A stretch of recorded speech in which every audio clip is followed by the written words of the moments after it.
प्रिय विद्यार्थी, हम आज राष्ट्रपति से संबंधित अनुच्छेद पढ़ेंगे। अनुच्छेद 55 के तहत राज्य की विधानसभा के सदस्यों को भी राष्ट्रपति के निर्वाचन मंडल में शामिल करने का प्रावधान है।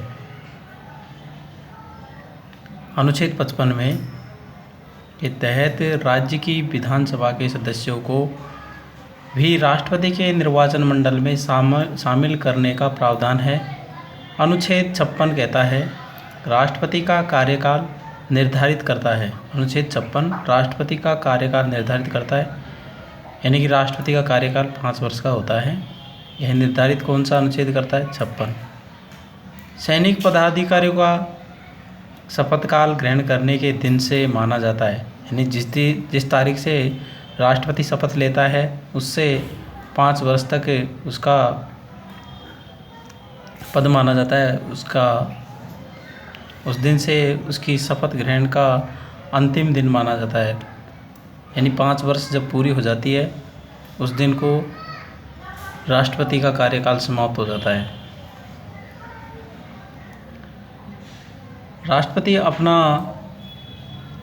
राष्ट्रपति अथवा उपराष्ट्रपति के चुनाव के विवादों का समाधान सर्वोच्च न्यायालय करेगा। यानी राष्ट्रपति और उपराष्ट्रपति के चुनाव में अगर कोई विवाद उत्पन्न हो जाता है तो उनको सुलझाने का कार्य, यानी उनका समाधान करने का कार्य भारत की सर्वोच्च न्यायालय करेगी। भारत का उपराष्ट्रपति अनिश्चित बार निर्वाचित हो सकता है। भारत का राष्ट्रपति चाहे कितनी भी बार राष्ट्रपति बन सकता है, जबकि अमेरिका देश का राष्ट्रपति 2 बार बन सकता है।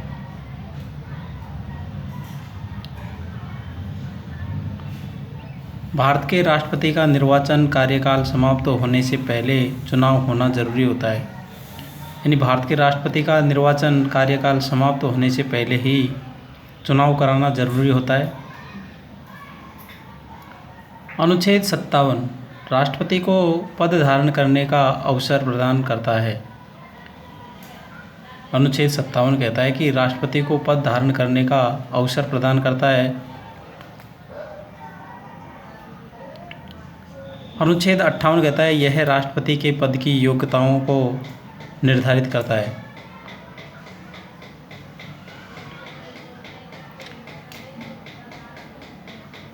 नोट: राष्ट्रपति पद के लिए कोई शैक्षणिक योग्यता निर्धारित नहीं है, लेकिन संवैधानिक गरिमा बनाए रखना है।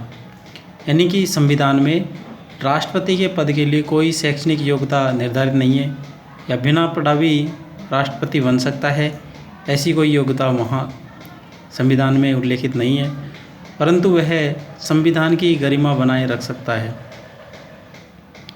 अनुच्छेद 60 अनुच्छेद 60 यह कहता है यह राष्ट्रपति की शपथ का उल्लेख करता है। अनुच्छेद 60 राष्ट्रपति की शपथ का उल्लेख करता है। राष्ट्रपति को पद से हटाने की प्रक्रिया। राष्ट्रपति को पद से हटाने की प्रक्रिया। अनुच्छेद 61 के तहत राष्ट्रपति पर महाभियोग या पदमुक्त लगाया जा सकता है। राष्ट्रपति के संविधान का उल्लंघन करने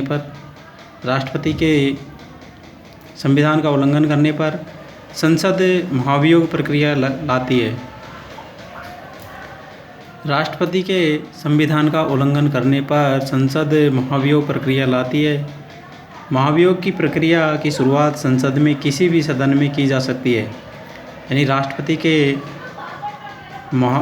अगर राष्ट्रपति पर महाभियोग लगाया जाए तो वह कोई सा भी सदन लगा सकता है। जिस सदन के सदस्य प्रक्रिया की शुरुआत करते हैं उस सदन के 1/4 सदस्य प्रस्ताव तैयार करते हैं। 1/4 सदस्य तो प्रस्ताव तैयार करते हैं, जिनकी सूचना 14 दिन पहले राष्ट्रपति को दी जाती है। इसके पश्चात जिस सदन में प्रस्ताव तैयार किया जाता है वो सदन 2/3 बहुमत से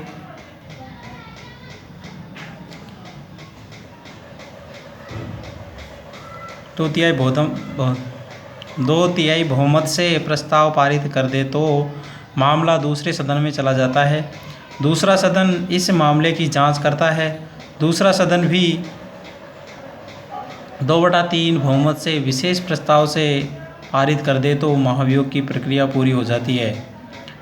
आज तक किसी भी राष्ट्रपति के खिलाफ महाभियोग नहीं लगाया गया। भारत देश में आज तक किसी भी राष्ट्रपति के खिलाफ महाभियोग नहीं लगाया गया। राष्ट्रपति की शक्तियाँ सामान्यकालीन शक्तियाँ, आपातकालीन शक्तियाँ, कार्यपालिका संबंधी शक्तियाँ,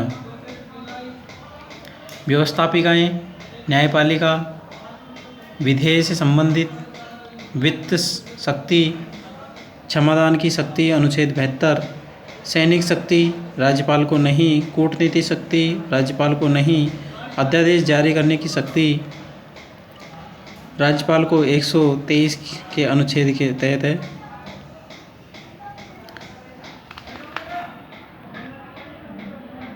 नए राज्यों के निर्माण, वर्तमान राज्य के क्षेत्र सीमाओं का नाम बदलने के लिए कोई विधेयक राष्ट्रपति की सिफारिश के बिना संसद में पेश नहीं किया जा सकता। नए राज्यों के निर्माण, वर्तमान राज्य के क्षेत्र सीमा या नाम बदलने के लिए कोई विधेयक राष्ट्रपति की सिफारिश के बिना संसद में पेश नहीं किया जा सकता। अभी हमारे देश की बांग्लादेश के साथ सीमाओं को निर्धारित किया था, तो उसमें बहुत सारे गांव हमारे बांग्लादेश को देते, कुछ गांव बांग्लादेश के हमारे भारत देश में मिलाया गया। ये सीमाएं बदलने की प्रक्रिया हमारे राष्ट्रपति की सिफारिश के द्वारा ही की जाती है। कार्यपालिका संबंधी शक्तियाँ, केंद्र सरकार की समस्त नियुक्तियाँ राष्ट्रपति के नाम से होती है। यानी हमारे देश में सारी नियुक्तियाँ होती है। जो नियुक्तियाँ भी होती है, जो नए पद सृजित होते हैं, वो राष्ट्रपति के नाम से ही सृजित होते हैं। व्यवस्थापिका संबंधी शक्तियाँ, संसद से संबंधित शक्तियाँ। नंबर 1, लोकसभा में 2 सदस्य एंग्लो इंडियन।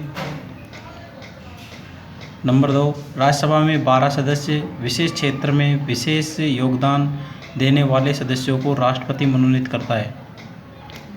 यानी भारतीय लोकसभा में राष्ट्रपति 2 सदस्यों को, यानी 2 एंग्लो इंडियन सदस्यों को मनोनीत करता है। एंग्लो इंडियन का मतलब होता है यानी एक या तो पिता भारतीय हो या माता भारतीय होनी चाहिए। दोनों में से एक भारतीय हो वह एंग्लो इंडियन कहलाता है, या माता भारतीय हो पिता विदेशी हो, ये एंग्लो इंडियन कहलाते हैं। राज्यसभा में 12 सदस्य राष्ट्रपति मनोनीत करता है। विशेष क्षेत्र, विज्ञान के क्षेत्र में या विशेष योगदान देने वाले सदस्यों को राष्ट्रपति मनोनीत करता है। राष्ट्रपति लोकसभा को भंग करता है प्रधानमंत्री की सलाह से। राष्ट्रपति लोकसभा को भंग करता है प्रधानमंत्री की सलाह से।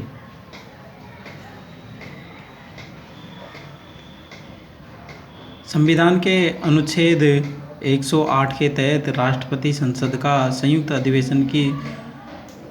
अधिवेशन को आहूत यानी बुलाना, स्थगन एवं विघटित या सत्रावसान स्थापन करता है। संविधान के अनुच्छेद 108 के तहत राष्ट्रपति संसद का संयुक्त अधिवेशन को आहूत यानी बुलाता है, स्थगन यानी समाप्त या विघटित करना या सत्रावसान करता है। नोट: संसद के संयुक्त अधिवेशन की अध्यक्षता लोकसभा अध्यक्ष करता है। संसद के संयुक्त अधिवेशन की अध्यक्षता लोकसभा अध्यक्ष करता है। नोट: संसद के दोनों सदनों द्वारा पारित विधेयक राष्ट्रपति के हस्ताक्षर के बाद अधिनियम बनता है। नोट: संसद के दोनों सदनों द्वारा पारित विधेयक राष्ट्रपति के हस्ताक्षर के बाद अधिनियम बनता है। नई लोकसभा के सदस्यों को शपथ दिलाने के लिए अस्थायी अध्यक्ष प्रोटेम स्पीकर की नियुक्ति राष्ट्रपति करता है। नई लोकसभा के सदस्यों को शपथ दिलाने के लिए अस्थायी अध्यक्ष प्रोटेम स्पीकर की नियुक्ति राष्ट्रपति करता है।